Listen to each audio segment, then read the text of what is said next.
Stonecliff Productions presents A Powerful Methods Production, Systems Thinking, a way to optimize everything that you do. What is systems thinking? Say you want to make a cup of coffee. You plug in your coffee maker, pour the water into the reservoir, scoop the coffee into the filter, and wait for it to brew. In this case, you deal only with inanimate objects. You can change the sequence or alter the amount of ingredients. This system is a deterministic system because we can determine the outcome knowing the processes. The boundaries of this system are those of your kitchen, which is a subsystem of your home, which is a subsystem of your city. As always, the system you are managing has multiple layers of context. This system is also called an open system, which has inputs and outputs. The input is converted to the output through a process. We can optimize this system by economizing resources that are scarce.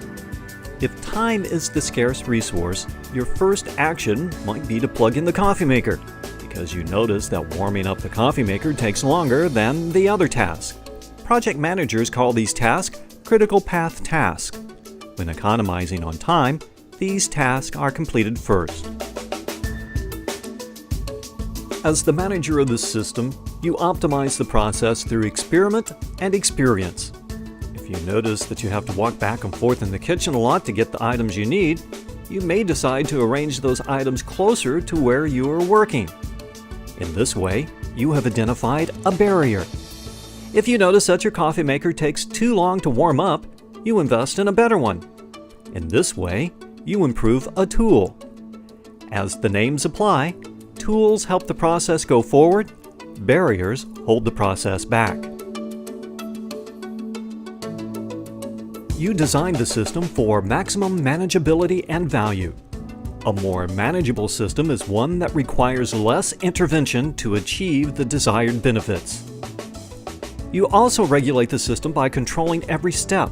At each step, you observe the output and then adjust the process as required. This is called a feedback loop. There is another kind of control loop called feed-forward, in which you monitor input variations and then adjust the process to compensate. System management involves regulating the input and process for the desired output.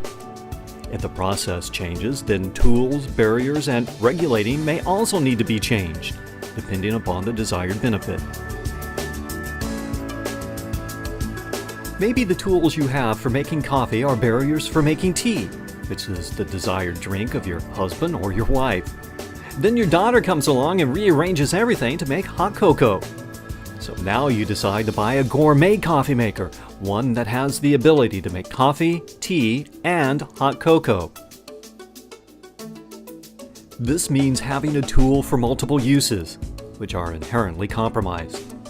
A tool that functions both as a hammer and a screwdriver will neither be a good hammer nor a good screwdriver. In the case of the coffee maker, gourmet coffee makers are generally more expensive and limited to single cups. So what will it be? Separate tools for each duty or one tool to perform them all?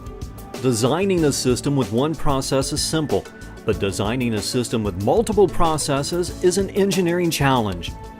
Once an optimum design is found, you maintain that design for all future use. This means you are building a system structure, which is a stable parameter of the system. Because you are the beneficiary of that cup of coffee and you incur the cost, including ownership of the kitchen, you have the incentive to optimize the process for maximum value. In economics, this is called private property. This is different than communal property or public property, where individuals do not own their property and thus have no incentive to optimize their systems.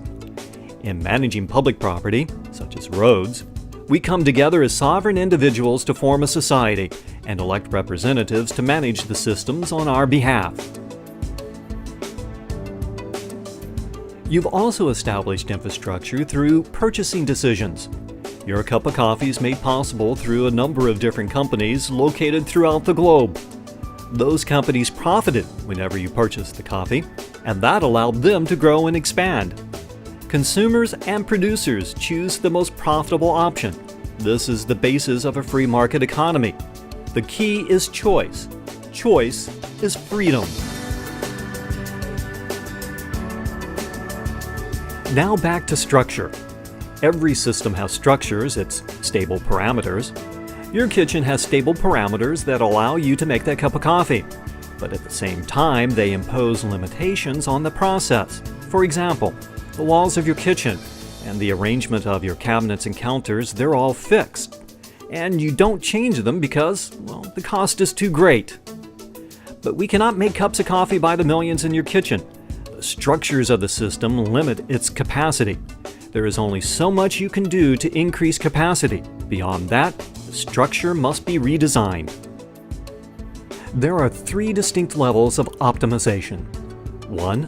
Optimization within the structures, or system management. 2. Optimization of the system structures, system design. Or 3. Optimization of the context structures, or global system design.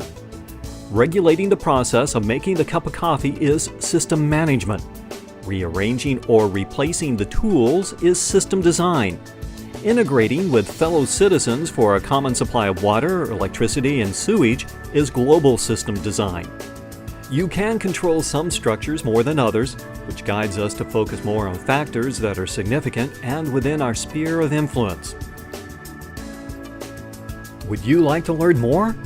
Visit our website at powerfulmethods.com for innovative ideas on value creation, operational efficiencies, and competitive advantage. I hope during this discussion you enjoyed a cup of coffee. Oops, it's time to go to work.